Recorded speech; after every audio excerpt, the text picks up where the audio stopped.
Assalamualaikum warahmatullahi wabarakatuh. Waalaikumsalam warahmatullahi Hari ini wabarakatuh. kita kedatangan tamu pertama. Tamu pertama Dan tamu teristimewa, istimewa. Mas Fadlin. Nah, yang mana kabar Mas Fadlin? Sehat? Alhamdulillah sehat. Kena hujan tadi? Waduh. Luar biasa. Beliau rahmat ya. ini memang jiwanya jiwa berkorban itu luar biasa. Hujan pun ditempuh. Jadi tumpu ya. Tapi pakai mantel. Tapi banyak juga orang hujan ada mantel tapi malas dia gerak. Gimana gerak? Insya Allah kalau untuk saudara ya kan. Wah. Kebetulan nih ya, saudara di satu daerah ya kan. Insya Allah. Kita satu daerah. Kayaknya ya. Oh ya, kayaknya. Padahal saya sebenarnya masih mau menyembunyikan dari penonton di daerah saya. Waduh. Dia ini salah satu tokoh lah, walaupun hari ini nggak dikenal, tapi saya Tokoh, yakin ya? suatu saat dia akan dikenal. Amin. Ditokohkan gitu. Ya, ditokohkan. Toko baju gitu. Mas Fadlin sekarang kesibukan Untuk saat ini mengajar. mengajar ya. Mengajar. Dengar-dengar pernah jadi relawan. Ya alhamdulillah pernah ikut-ikut relawan. Relawan itu pengorbanannya luar biasa ya. Ya namanya jadi relawan itu ya istilahnya ya rela berkorban gitu, dan itu ya relawan itu panggilan hati gitu. Kalau kita mau ya ayo gitu, kalau memang kita tidak bisa ya nggak apa-apa, nggak ada paksaan. Hanya saja memang relawan itu ya seperti itu. Udah status kan udah berkeluarga. status Karena kan kita udah lama nih nggak jumpa ya kan. Berapa tahun kita nggak jumpa, mana tahu kan di tengah-tengah tidak perjumpaan kita ternyata berjumpa dengan sesuatu ya kan. Ya, insya Allah. Insya Allah. Belum nikah tadi ya kan. Insya Allah Proses perjuangan. proses proses perjuangan.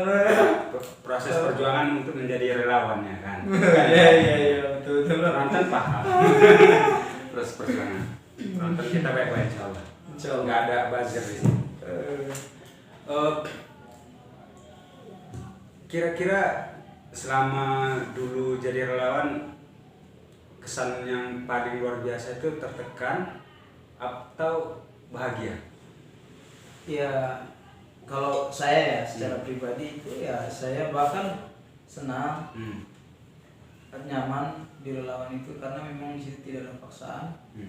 Itu paling murni keinginan hati gitu ya, ingin berbagi, ingin bagaimana kita bisa bermanfaat bagi orang lain. Ya ketika kita nyaman di dalamnya itu mungkin tidak akan ada situ istilah paksaan atau tidak akan istilahnya itu kita tidak akan tertekan lah gitu, karena memang itu keinginan hati gitu. Jadi sahabat-sahabat sekalian, beliau ini sudah berkelana ke berbagai daerah. Kemana aja? Jadi relawannya. Berkelana ya sekitar Medan mungkin sering Medan, juga dulu Medan ya, sering. aksi Medan. Di luar Medan. Pertama aksi dulu paling pertama ketika relawan itu diajak aksi di luar kota itu di Padang Sidimpuan. Padang Sidimpuan. Padang Sidimpuan itu banjir bandang. Banjir bandang. Setelah dari Padang Sidimpuan, yang terakhir ini lah, terakhir di Sulawesi. Palu. Itu bencana alam juga, likuifaksi kemarin. Habis dari Sulawesi itu di Sulawesi hampir 1 bulan lah. Sulawesi saudara antar Antar pulau itu ya. Antar pulau. Habis dari Sulawesi itu lanjut kemarin itu di Selat Sunda. Selat Sunda itu bencana apa? Ke anak Krakatau yang meletus. Anak Krakatau luar biasa. Krakatau aja beliau nggak takut. Lagi nanti berdua. Aduh. Atau lebih menakutkan mana itu? Mertua apa ke Krakatau? Bagi yang jomblo ini. Ya, kalau masalah itu sama Krakatau ini susah jawab ini. Krakatau itu kan tiba-tiba meletus sama mati kan? Mati Mertua ya. Ya, agak sulit lah kalau dijawab ini.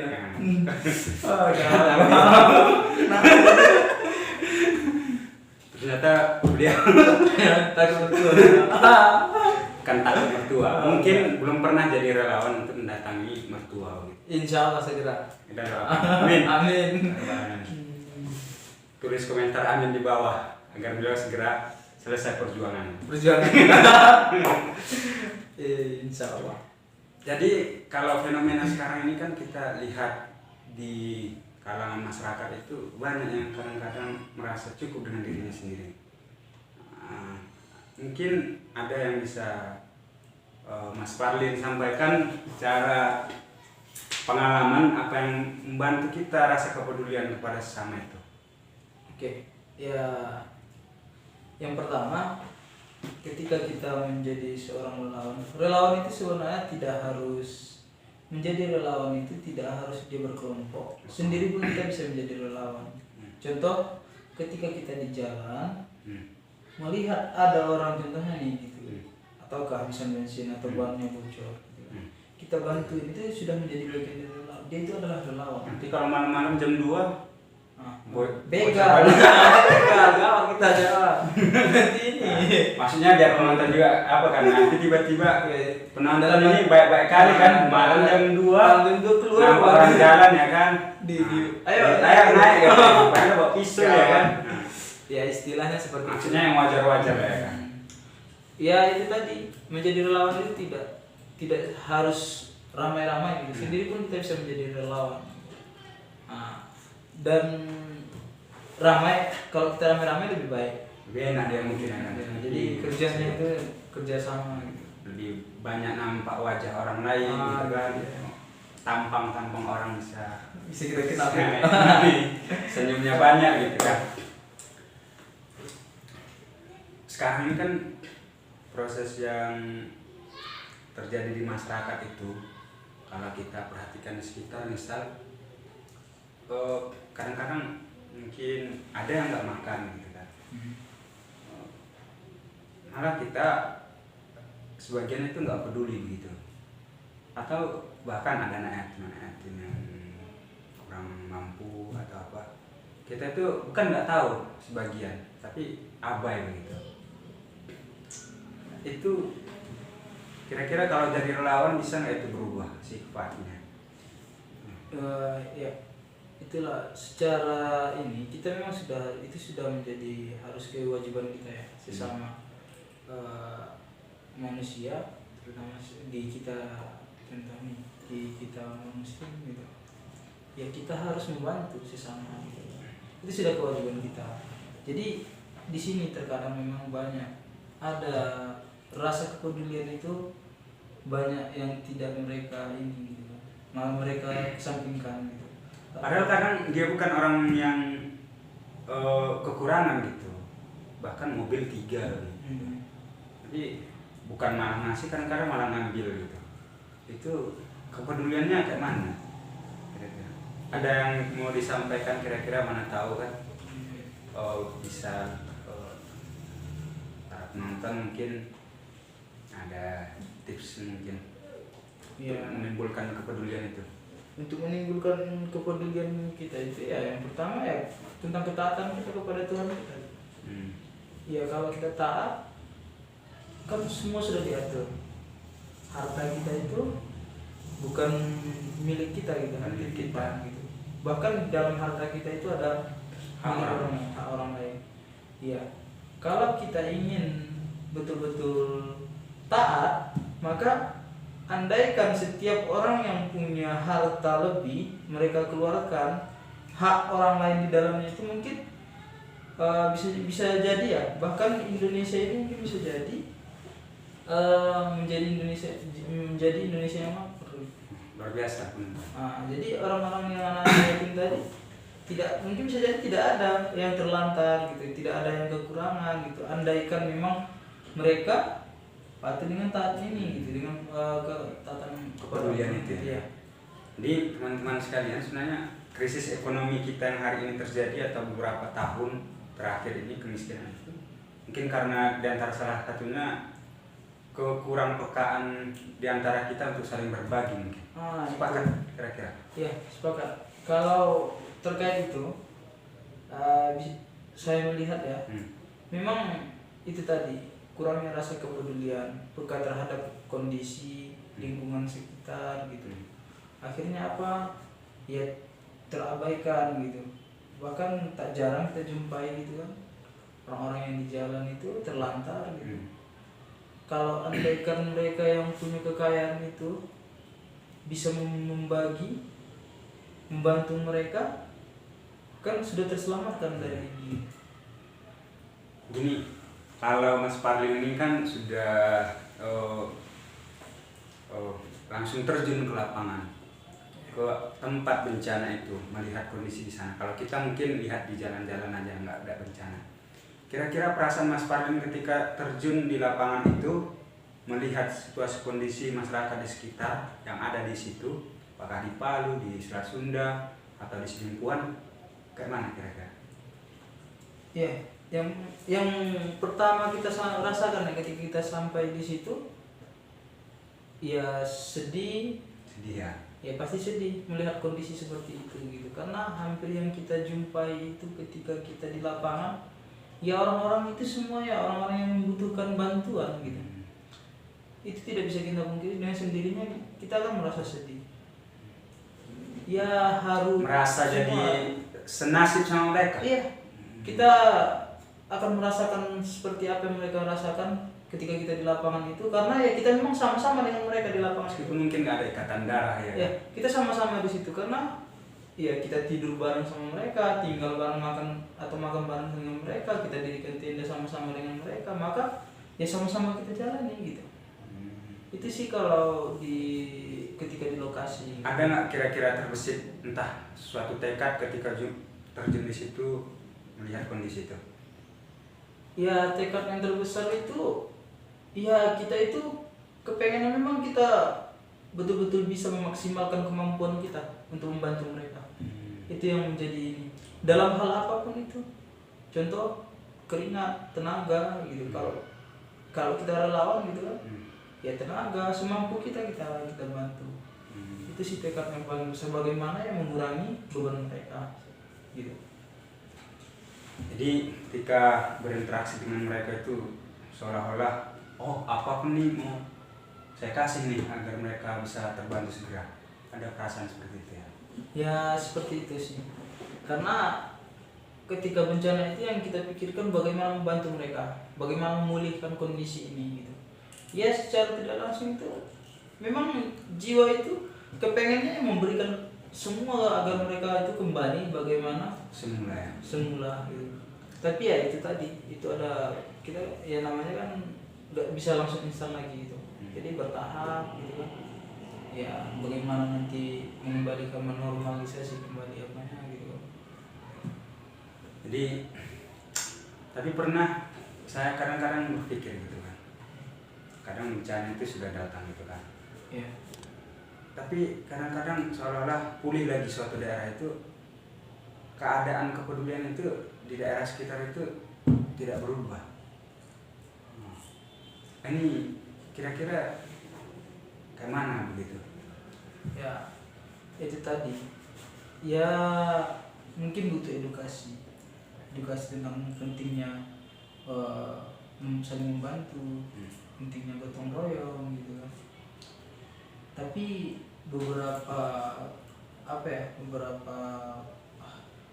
kejadian bencana gitu. Setelah bencana itu kan insya Allah itu kan banyak tuh dari relawan-relawan, bermacam-macam lah semua dari relawan gitu kan. Semua baju nimbrung di sana. Semua memberikan yang terbaik. Jadi ketika di lapangan itu, disitulah kita rasakan sebenarnya ketika bencana itu, disitulah kita rasakan yang namanya gotong royong sama-sama. Mungkin salah satu efek dari bencana itu itu menyatukan kembali ikatan kita. Ya, yang mungkin sebelum bencana itu kita sering lalai, tidak saling sapa sesama gitu kan. Mungkin bentrok juga antara sama baju gitu kan. Tidak peduli. Dengan adanya ini ya mungkin banyak juga sih hibah yang diambil gitu. Banyak juga sih. Ya karena yang pertama menjadikan muhasabah diri, menjadi muhasabah diri kita sendiri. Bencana itu datang gitu kan, bisa jadi itu sebagai bentuk peringatan atau bentuk kasih sayang Allah ke kita gitu. Terus dengan bencana itu ya banyak ada sisi negatif dan positif kita ambil. Dengan bencana, contoh ketika bencana jadi ya kerugian mungkin pasti, tempat tinggal habis gitu, membangun ulang gitu kan. Ya sisi negatifnya kalau kita bisa bersabar, ya itu tadi. Ya mungkin begitulah cara Allah untuk menyatukan kita, untuk mengingatkan kita agar kita lebih baik lagi gitu. Oke, sahabat-sahabat sekalian, luar biasa memang. Saya pribadi belum pernah jadi relawan langsung terjun ke bencana itu. Jadi kira-kira pas terjun nih, satu lagi, pas terjun ke daerah yang bencana itu, Ya. nggak takut? Kalau dikatakan takut tidak, itu Takut ya? tidak. Bahkan saya sendiri yang terpikir itu ya ini ya umum. Atau nggak ada berpikir, kira-kira saya pulang dari sini selamat nggak ini gitu?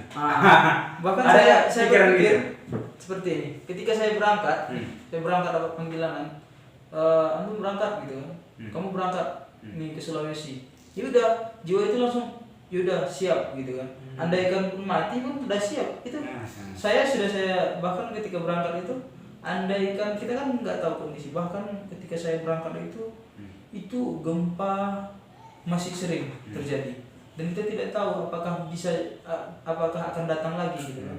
Yang kita tahu kita berangkat ke sana itu untuk membantu orang lain. Iya. Kepedulian sama orang lain. Iya.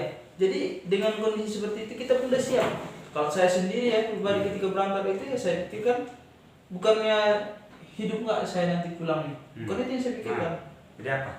Yang saya pikirkan itu bagaimana membantu mereka, hidup atau matinya itu udah saya serahkan. Bahkan andaikan mati dalam kondisi itu bahkan saya bangga. Gitu. Catat nih penonton. Untuk Ya, orang lain aja dia mampu mati. Kalau Apalagi andaikan hidup. seperti itu gitu kan, ketika di lapangan tiba-tiba datang bencana berulang, kena, bahkan itu sebuah kebanggaan. Kalau bagi saya, bahkan ketika melangkah itu, saya niatkan ya Allah saya serahkan diri ini sepenuhnya kepadamu membantu orang-orang. Andaikan kau jemput dalam kondisi itu, bahkan saya sangat bangga. Jihad lah ya.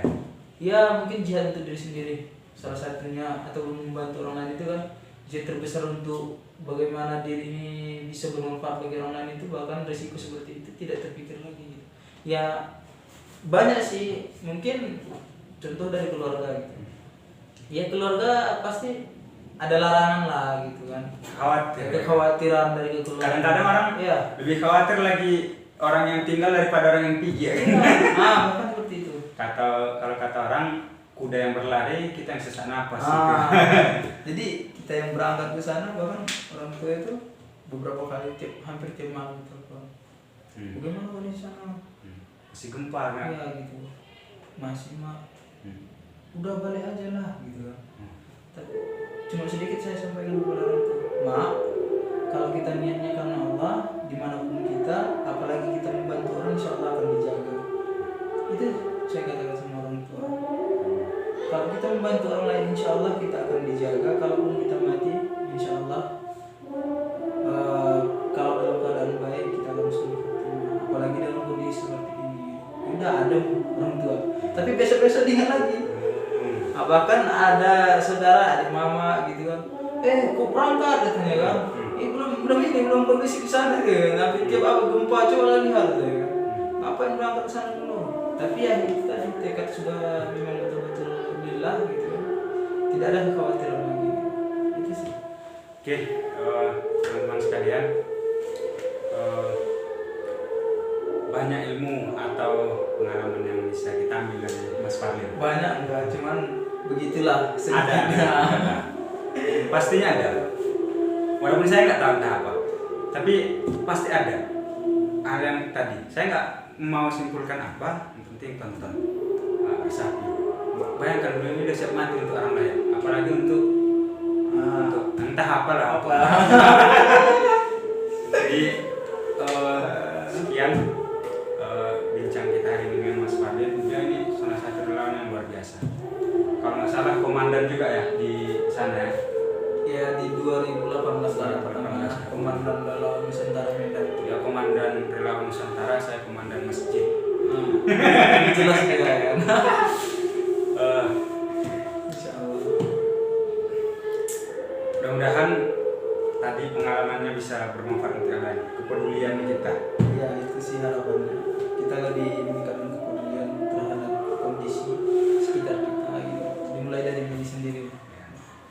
Oke, baik, itu saja. Mohon maaf atas segala kesalahan. Assalamualaikum warahmatullahi wabarakatuh.